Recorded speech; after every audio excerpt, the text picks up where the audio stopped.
Sous le soleil impitoyable du Sahara, le royaume de Képri scintillait comme un mirage doré. La cité de Namaré, joyau du désert, se déployait avec grandeur et élégance.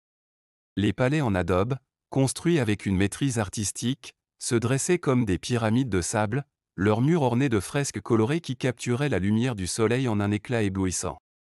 Les jardins luxuriants, oasis de verdure parmi les dunes arides, offraient un contraste enchanteur avec l'immensité du désert. La princesse Léla, fille unique du sultan Nabil, était le cœur et l'âme de cette cité éclatante. Ses cheveux noirs comme l'ébène et ses yeux d'un vert profond reflétaient non seulement sa beauté, mais aussi la profondeur de sa compassion. Elle était adorée pour sa bonté et sa générosité, utilisant son influence pour améliorer la vie des plus démunis et des opprimés. Mais malgré les palais dorés et les jardins enchâssés, Léla ressentait une impatience croissante pour les mystères et les aventures qui s'étendaient au-delà des murs de Namaré. Ce matin-là, le soleil se levait lentement, illuminant le ciel en une palette de rouge et d'orange. La jeune femme s'échappa discrètement du palais, comme elle le faisait souvent lorsqu'elle cherchait un moment de paix loin des obligations royales. Elle se dirigea vers les jardins, un havre de verdure dans ce monde de sable. Les roses sauvages et les palmiers ondulaient doucement sous la brise chaude, tandis que les fontaines murmuraient des chansons apaisantes. Alors qu'elle se promenait le long des sentiers pavés, son esprit vagabondait vers les légendes et les contes des voyageurs et explorateurs. Soudain, un son étrange attira son attention. C'était un murmure lointain, presque imperceptible, comme le chuchotement d'un secret oublié, porté par le vent brûlant du désert. Ce murmure semblait provenir des dunes lointaines, au-delà des jardins, là où le sable rencontrait l'horizon. Poussée par une curiosité irrésistible, Léla s'éloigna des sentiers connus, traversant les limites sécurisantes des jardins royaux. Ses pas la menèrent jusqu'à une dune isolée, là où le sable semblait avoir été perturbé. En scrutant la surface dorée, elle découvrit quelque chose d'inhabituel, une lueur métallique, presque enfouie dans les profondeurs. Avec une résolution croissante, Léla commença à déterrer l'objet caché. Les grains de sable se déversaient de ses mains alors qu'elle révélait une lampe en or finement ouvragée. Ses yeux s'élargirent devant la beauté de l'objet, décoré de motifs d'arabesques et de pierres précieuses. Le métal semblait vibrer sous ses doigts, comme si une énergie mystérieuse était contenue en lui. Intriguée, elle frotta la lampe doucement, comme on frotte une vieille relique précieuse. À mesure qu'elle frottait, une spirale de sable doré commença à tourbillonner autour d'elle. Le vent se leva, et un tourbillon d'étincelles dorées enveloppa la lampe. Les grains de sable se soulevèrent et dansèrent dans l'air chaud, créant une vision presque surnaturelle. Soudain, le tourbillon de sable se cristallisa et dévoila une figure majestueuse. Un génie des dunes se matérialisa dans une explosion de lumière et de poussière dorée. Sa stature était imposante, ses yeux brillaient comme des étoiles lointaines, et ses ailes de sable ondulaient avec une grâce infinie. « Je suis Zéphyr, le génie des dunes », sa voix résonna comme un écho ancien dans le silence du désert. « Merci, noble princesse, de m'avoir libéré de ma prison millénaire. En reconnaissance, je suis tenu de vous offrir 3 vœux. » Léla, éblouie par la grandeur et la majesté de ce génie, sentit son cœur battre avec une excitation mêlée de nervosité. Mais au lieu de formuler des désirs pour elle-même, elle leva les yeux vers Zéphyr, déterminée et sincère. « Je ne souhaite ni richesse ni pouvoir, dit-elle d'une voix claire et résolue. Mon plus grand désir est de découvrir les mystères cachés du désert et d'explorer les secrets de notre royaume. Je vous demande, cher génie, de m'accompagner dans un voyage à travers ces dunes pour dévoiler ce qui est caché. » Zéphyr, surpris par une telle demande, la regarda avec un mélange d'admiration et de respect. « C'est une demande des plus honorables, princesse, répondit-il avec une note d'encouragement dans sa voix. Je suis enchanté de vous accompagner dans cette quête. Ensemble, nous découvrirons les mystères que recèle ce désert infini. » Alors que le soleil montait lentement dans le ciel, baignant le sable d'une lumière dorée, Léla et Zéphyr se préparaient pour un voyage qui les mènerait au-delà des limites connues, vers les profondeurs inexplorées du Sahara. La promesse d'aventure et de mystère flottait dans l'air, marquant le début d'une quête extraordinaire dans le cœur brûlant du désert. Lorsque les premiers rayons du soleil se frayèrent un chemin à travers les voiles du matin, la cité de Namaré était déjà plongée dans la chaleur étouffante du désert. Les dunes dorées semblaient se fondre à l'infini, et l'air miroitait de chaleur. Léla, vêtue d'un vêtement léger mais résistant aux intempéries du désert, se tenait aux côtés de Zéphyr, qui, sous une forme plus discrète pour se fondre dans le monde des mortels, était vêtue d'une tenue de voyage semblable à celle des nomades. La princesse regarda une dernière fois la silhouette majestueuse de la cité avant de franchir les portes et de pénétrer dans les dunes brûlantes. Les premiers pas hors de Namaré étaient lourds de symbolisme, marquant le début d'un voyage dont elle avait toujours rêvé mais dont elle ne connaissait que les contours vagues. Le sable se dérobait sous ses pieds, chaque pas s'enfonçant légèrement dans l'immensité dorée. Le génie, flottant à ses côtés avec une légèreté surnaturelle, les guida à travers les dunes mouvantes. Ses pouvoirs permettaient de créer des ombres protectrices contre la chaleur, mais la chaleur persistait, brûlante et implacable. Le ciel, d'un bleu infini, semblait sur le point de fondre sur eux, tandis que le sable, scintillant, reflétait la lumière du soleil avec une intensité presque douloureuse.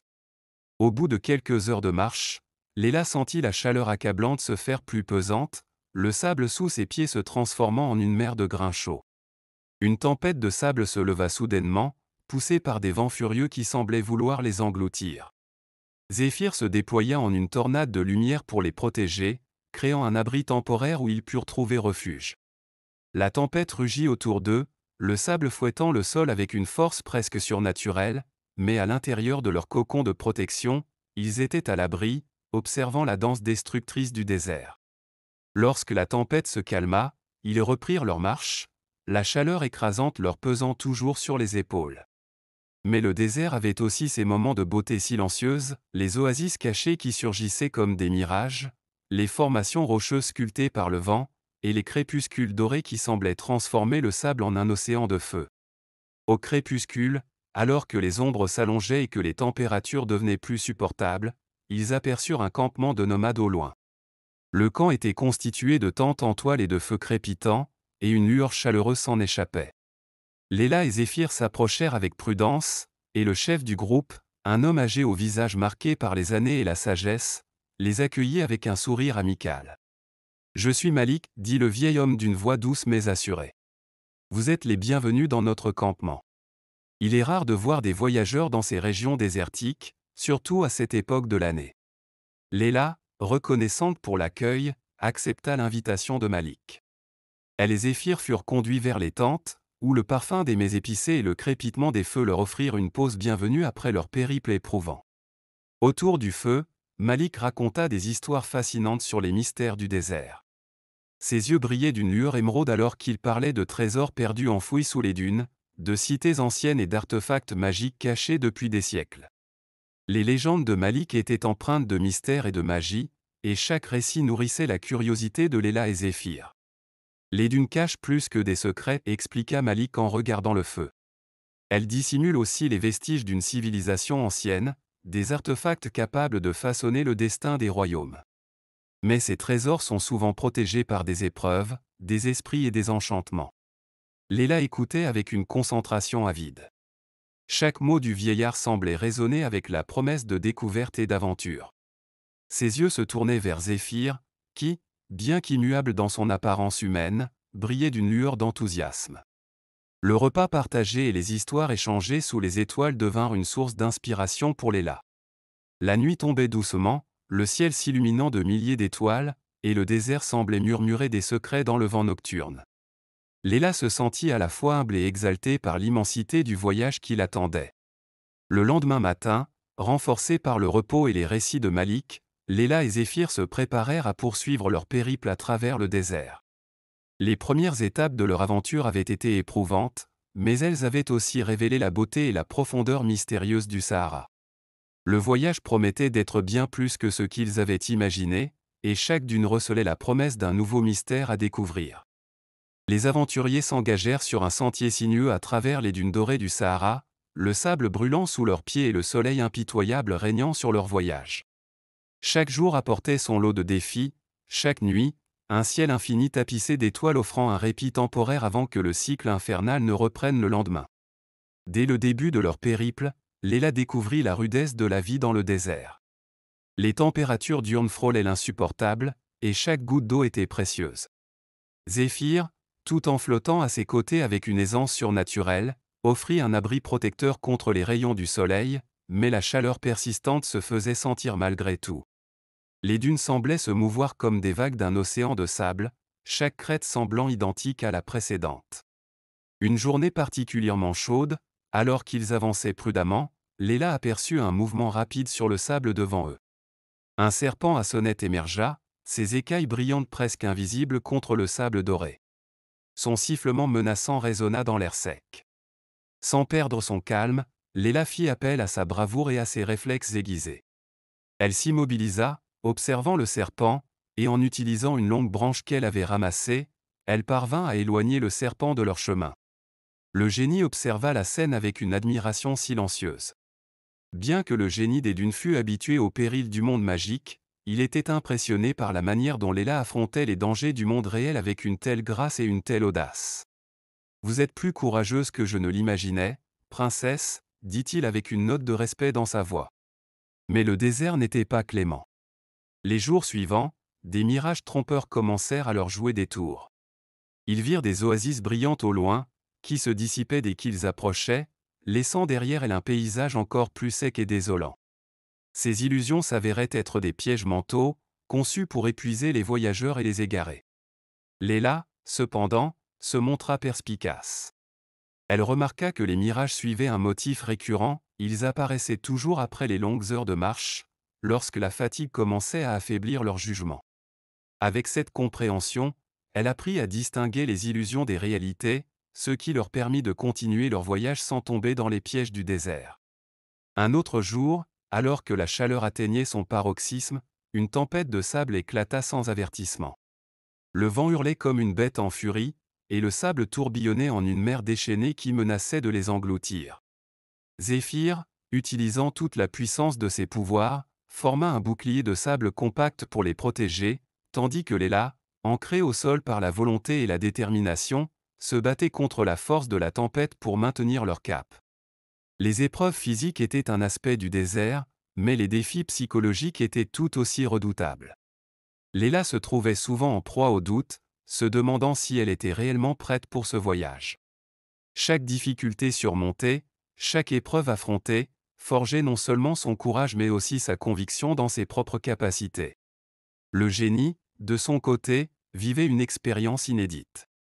Libéré de sa lampe après 1000 ans de confinement, il découvrit les sensations du monde extérieur avec émerveillement. La chaleur du sable, le souffle du vent, et même la fatigue des longues marches étaient des sensations qu'il n'avait pas ressenties depuis des siècles. Ce voyage avec Léla était pour lui une révélation, lui montrant une nouvelle perspective sur la liberté et la vie au-delà de l'immobilité de sa prison. Alors que les jours se succédaient, ils tissèrent un lien plus fort à chaque défi qu'ils surmontaient. Léla, la princesse courageuse, découvrit ses propres limites et apprit à les dépasser. Zéphyr, quant à lui, s'imprégna des joies et des peines du monde extérieur, comprenant pleinement ce qu'était être libre. Le désert, avec ses défis et ses merveilles, était devenu leur terrain d'apprentissage et d'épreuve.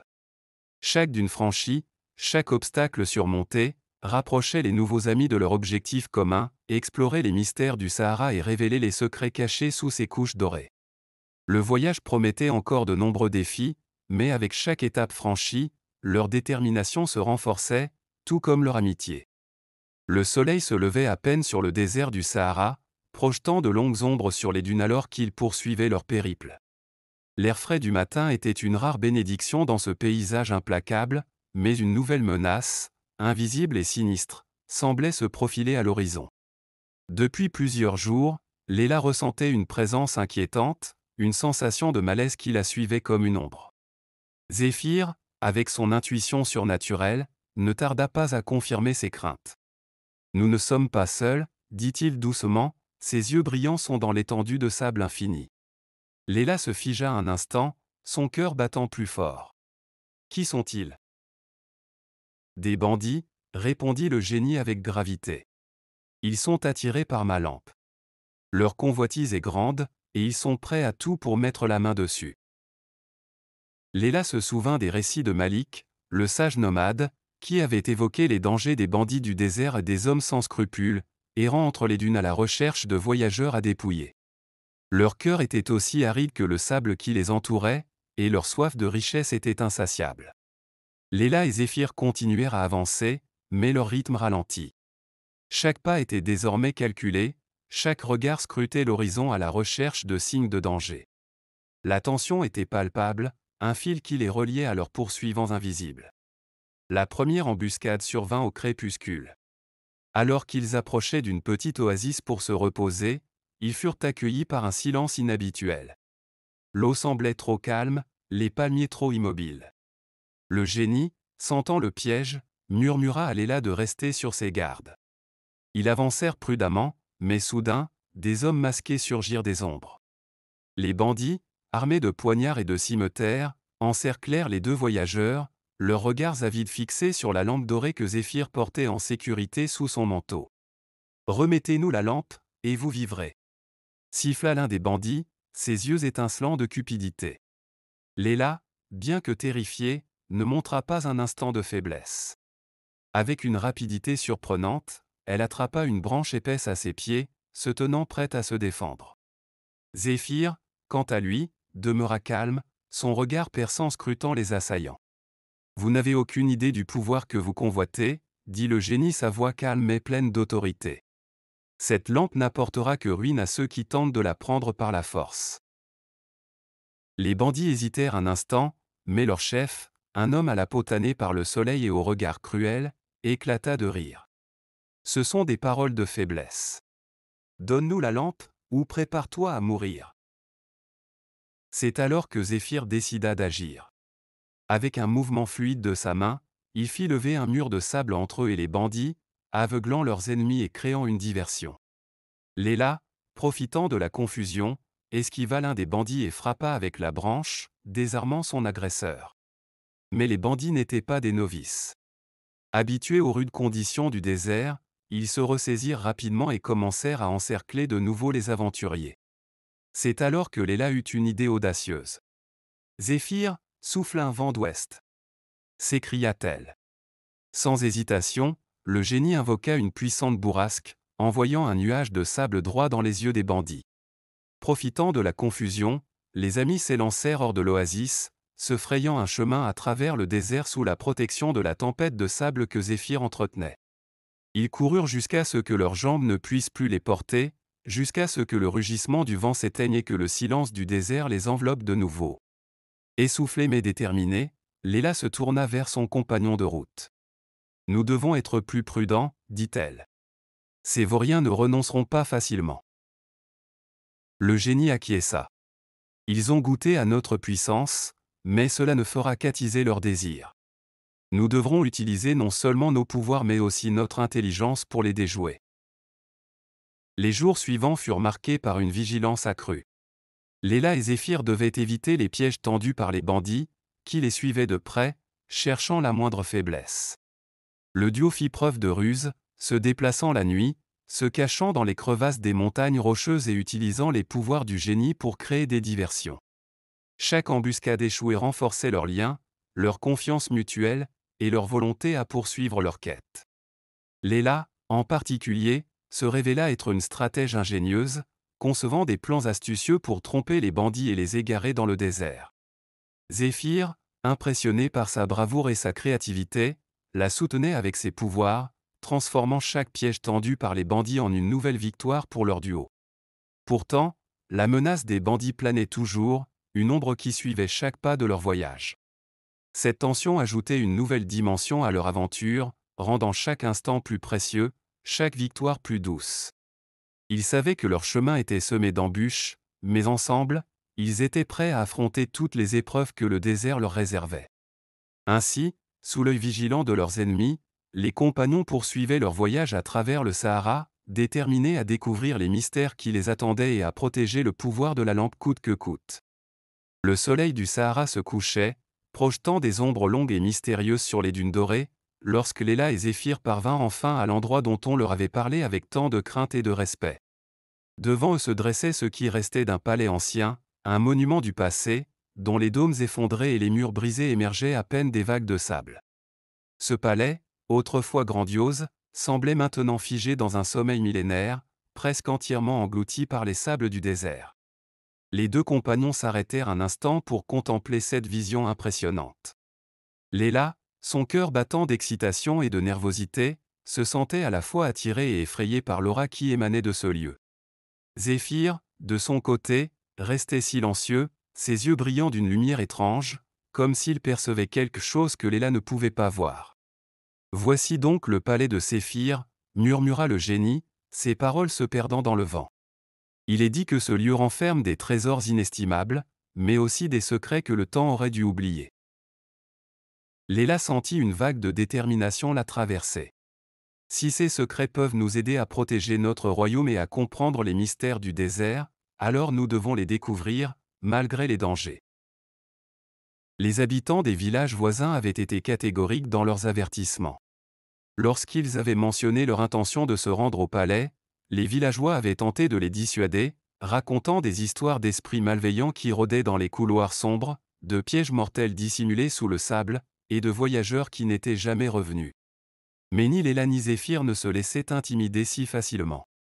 Ils savaient que leur quête les menait à ce lieu, et qu'il n'y aurait pas de retour en arrière. Alors que la nuit s'étendait, ils pénétrèrent dans le palais enseveli, leur chemin éclairé par la lumière dorée du crépuscule. Les premières salles qu'ils traversèrent étaient en ruine, les murs ornés de fresques effacées par le temps, les plafonds effondrés laissant entrer des rayons de lune qui dansaient sur le sol poussiéreux. Malgré l'abandon apparent, une tension palpable imprégnait l'air, comme si le palais lui-même retenait son souffle en attendant les intrus. À chaque pas, Léla et Zéphyr avançaient avec précaution, conscients que les légendes sur les pièges mortels pouvaient être bien réelles. Ils progressèrent à travers des couloirs tortueux, évitant les sols instables et les passages obscurs. L'atmosphère devenait de plus en plus oppressante, le silence n'étant rompu que par leurs propres pas résonnant contre les pierres anciennes. « Restez près de moi », chuchota Zéphyr, tendant la main pour guider Léla à travers un passage étroit où des gravats menaçaient de s'effondrer. La princesse, malgré sa bravoure, sentait la peur monter en elle. Mais cette peur, loin de la paralyser, aiguisait ses sens, la rendant plus vigilante. Ils atteignirent finalement une grande salle, dont les murs étaient encore intacts, couverts de sculptures en relief représentant des scènes de bataille et de cérémonies anciennes. Au centre de la pièce, un immense trône de pierre était à moitié enterré dans le sable, et tout autour, des colonnes brisées émergeaient comme les os d'un géant. C'était ici, pensait-il, que se trouvait le cœur du palais, peut-être même le sanctuaire où reposaient les plus grands secrets. Mais avant qu'ils ne puissent explorer davantage, une sensation étrange les enveloppa. L'air devint glacial, et une brume surnaturelle se forma soudainement autour d'eux, rendant la pièce encore plus mystérieuse et menaçante. Des murmures incompréhensibles résonnèrent dans la salle, des voix anciennes, parlant une langue oubliée depuis longtemps. Léla sentit son cœur se serrer, mais elle n'eut pas le temps de réagir. Des silhouettes spectrales commencèrent à émerger des ombres, flottant dans l'air comme des volutes de fumée. Zéphyr se tendit, ses pouvoirs prêts à réagir, mais il savait qu'il ne pourrait pas les affronter de manière conventionnelle. « Ce sont les esprits des anciens gardiens », dit-il d'une voix grave. « Ils protègent ce lieu depuis des siècles, et ils ne laisseront pas passer des intrus si facilement. » Léla, rassemblant tout son courage, s'avança d'un pas. « Nous ne sommes pas ici pour dérober vos trésors, » dit-elle fermement, s'adressant aux esprits. « Nous cherchons à comprendre les mystères du passé, pour protéger l'avenir de notre royaume. » Les murmures s'intensifièrent, mais au lieu d'attaquer, les esprits semblaient hésiter, comme s'ils évaluaient la sincérité de Léla. Le temps semblait suspendu, chaque seconde s'étirant en une éternité. Soudain, un des esprits, plus grand et plus imposant que les autres, s'avança. Il avait l'apparence d'un ancien roi, avec une couronne de lumière sur la tête et un sceptre de fumée à la main. « Si vous souhaitez obtenir notre savoir, dit-il, vous devez prouver que votre cœur est pur et que vos intentions sont justes. Seuls ceux qui surpassent les épreuves du passé pourront accéder aux vérités cachées de ce lieu. » Léla échangea un regard avec Zéphyr, et ils comprirent que leur véritable épreuve venait à peine de commencer. Les légendes avaient raison, ce palais n'était pas simplement un amas de ruines, mais un test vivant de leur courage, de leur sagesse, et de leur hardiesse. Avec une résolution renouvelée, Léla s'avança encore, prête à affronter tout ce que le palais enseveli avait à offrir. Les esprits se retirèrent, les laissant seuls face à l'inconnu. Mais cette fois, Léla n'était plus effrayée. Elle savait que tant qu'elle et Zéphyr restaient unis, ils pourraient surmonter n'importe quelle épreuve, percer n'importe quel mystère, et découvrir les trésors cachés dans les profondeurs de ce palais oublié par le temps. Ainsi, avec une lueur de défi dans les yeux, les amis de Galère pénétrèrent plus profondément dans les entrailles du palais, prêts à affronter les dangers qui les attendaient et à dévoiler les secrets qui pourraient bien changer le destin de leur royaume à jamais. Les compagnons progressaient dans les profondeurs du palais enseveli, leur chemin éclairé par la faible lueur d'une bougie que Zéphyr avait conjurée d'un simple geste. À mesure qu'ils avançaient, ils sentaient le poids du passé s'alourdir sur leurs épaules, comme si chaque pierre de ce lieu ancien portait en elle les échos des âges révolus. Les premières salles qu'ils traversèrent étaient ornées de fresques aux couleurs fanées, représentant des scènes de fêtes royales et de batailles épiques. Des colonnes majestueuses, couvertes de hiéroglyphes énigmatiques, s'élevaient vers des plafonds voûtés, tandis que des statues d'anciens dieux se dressaient dans des niches, les observant de leurs yeux de pierre. Pourtant, ce décor grandiose n'était qu'un prélude aux épreuves qui les attendaient. Soudain, alors qu'ils pénétraient dans une vaste salle circulaire, le sol se déroba sous leurs pieds. Des dalles glissèrent brusquement, révélant des fosses béantes remplies de pics acérés. Zéphyr réagit instantanément, emportant Léla dans ses bras et s'élevant dans les airs grâce à ses pouvoirs magiques, les transportant ainsi au-dessus du danger. Les gardiens de ce palais ne nous faciliteront pas la tâche, déclara-t-il en posant Léla délicatement sur le sol, de l'autre côté de la fosse. Chaque pas sera un défi, un test de notre détermination. Léla hocha la tête, déterminée. Nous devons rester unis et vigilants. Ce palais renferme des secrets que nous ne pouvons laisser aux mains de ceux qui ne respecteraient pas son héritage. Ils se remirent en marche, leur sens en alerte. La salle suivante était remplie de miroirs, chacun reflétant des images déformées et trompeuses d'eux-mêmes. Alors qu'ils avançaient, ils se retrouvèrent séparés par les reflets, incapables de se voir réellement. Léla sentit une vague de panique monter en elle, mais elle se ressaisit rapidement. Elle se rappela les enseignements de son père, le sultan Nabil, sur l'importance de la perception et de la vérité. Zéphyr, appela-t-elle, sa voix calme et assurée résonnant dans la pièce. Ce n'est qu'une illusion. Nous devons nous concentrer sur ce qui est réel, sur notre lien.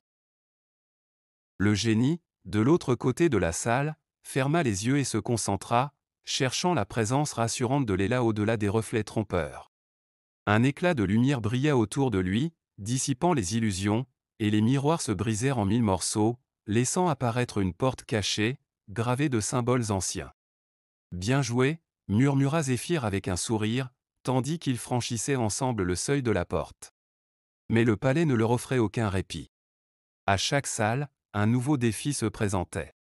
Ils se retrouvèrent dans une pièce où des statues de pierre, animées par une force mystérieuse, se dressaient sur leur passage, brandissant des armes tranchantes.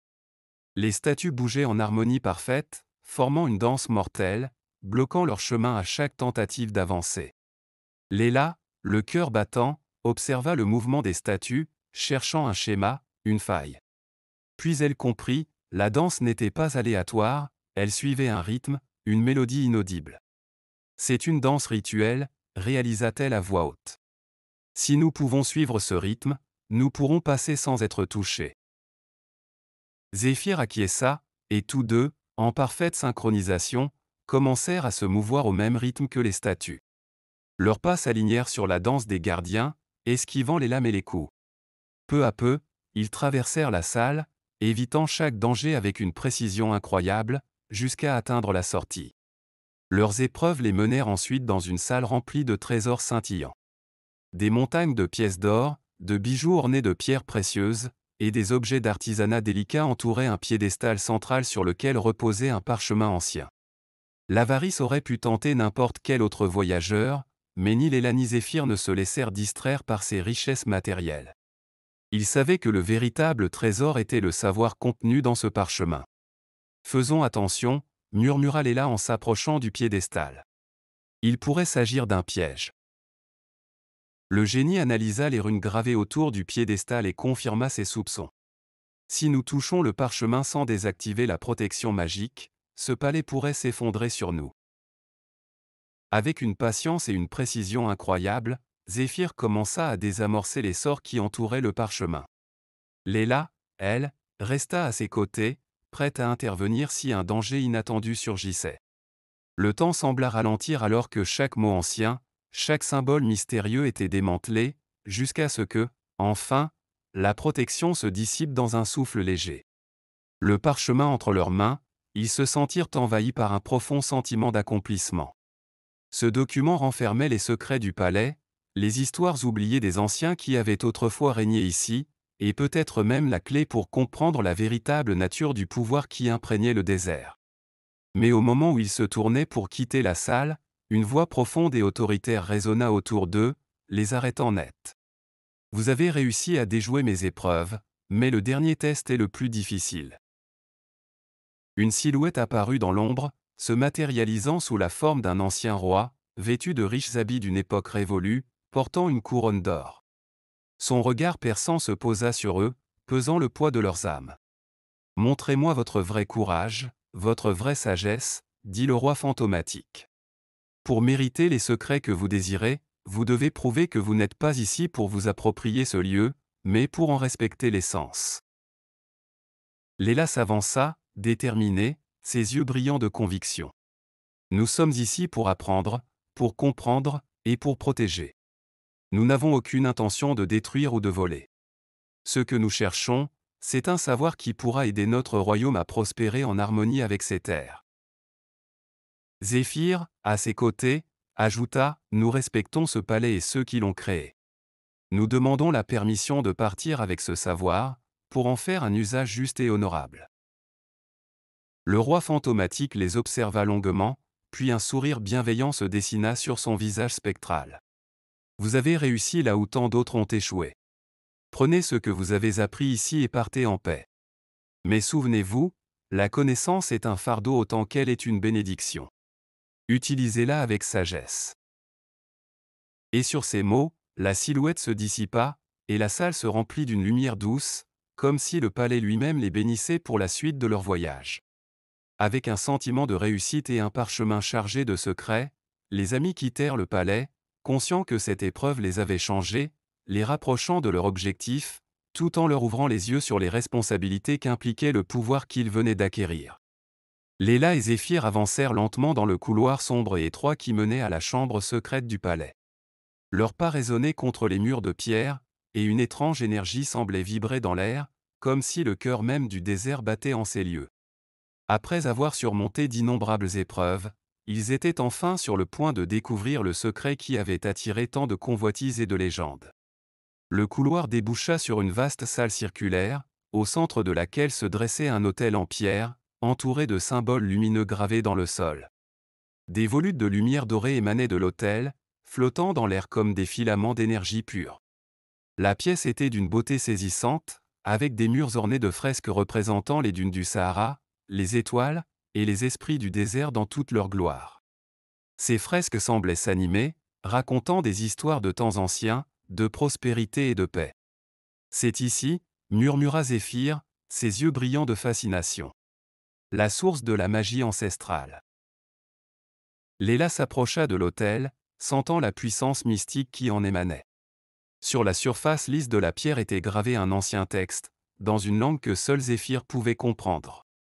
Tandis qu'il déchiffrait les mots, une histoire vieille de plusieurs millénaires se déroulait sous leurs yeux.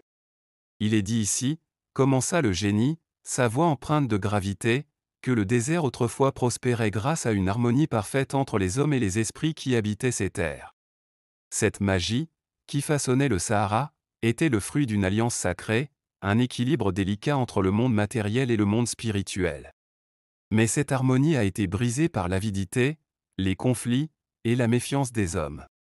Les esprits, trahis, se sont retirés, et le désert est devenu un lieu de désolation. » Léla sentit une profonde tristesse en entendant ces mots. Elle comprit que cette magie n'était pas seulement un pouvoir, mais une responsabilité. « Alors, c'est notre mission, » dit-elle doucement. « Nous devons restaurer cet équilibre, pour que le désert et ses habitants puissent à nouveau prospérer en paix. » Zéphyr acquiesça, la sagesse des siècles passés se reflétant dans son regard. Mais cela ne sera pas facile. La restauration de cette harmonie demandera un grand sacrifice et une compréhension profonde des forces qui régissent ces terres. Alors qu'ils s'imprégnaient de la gravité de leur mission, l'autel s'illumina davantage, et une forme éthérée apparut devant eux. C'était l'esprit du désert lui-même, un être majestueux aux contours indéfinis, fait de sable, de vent et de lumière. Sa voix résonna dans toute la chambre, douce et puissante à la fois. Vous avez prouvé votre valeur en franchissant les épreuves du palais, dit l'esprit. Mais savez-vous ce que cela implique de restaurer l'harmonie? Ce n'est pas un simple acte de magie. C'est un engagement à vivre en symbiose avec cette terre, à respecter ses lois, et à guider ceux qui y vivent vers une paix durable. Léla, le cœur empli de détermination, répondit, « Je suis prête à tout pour sauver ce royaume, pour restaurer ce qui a été perdu. Je sais que ce ne sera pas facile, mais avec Zéphyr à mes côtés, je crois que nous pouvons réussir. » L'esprit sembla sourire, un courant d'air doux effleurant leur peau. Alors, prenez cette magie en vous, non pas comme un pouvoir à exploiter, mais comme un lien à honorer. Léla s'approcha de l'autel et tendit les mains vers la lumière dorée. La magie ancestrale, chaude et réconfortante, l'enveloppa, pénétrant son être. Elle ressentit un flot de visions, des souvenirs d'un désert florissant, des rivières cristallines serpentant entre les dunes, des villages prospères où les hommes et les esprits coexistaient en harmonie. Mais elle vit aussi les ravages de la guerre, la colère des esprits, et la transformation du Sahara en un océan de sable impitoyable. Zéphyr, à ses côtés, ferma les yeux et se laissa imprégner par cette énergie millénaire.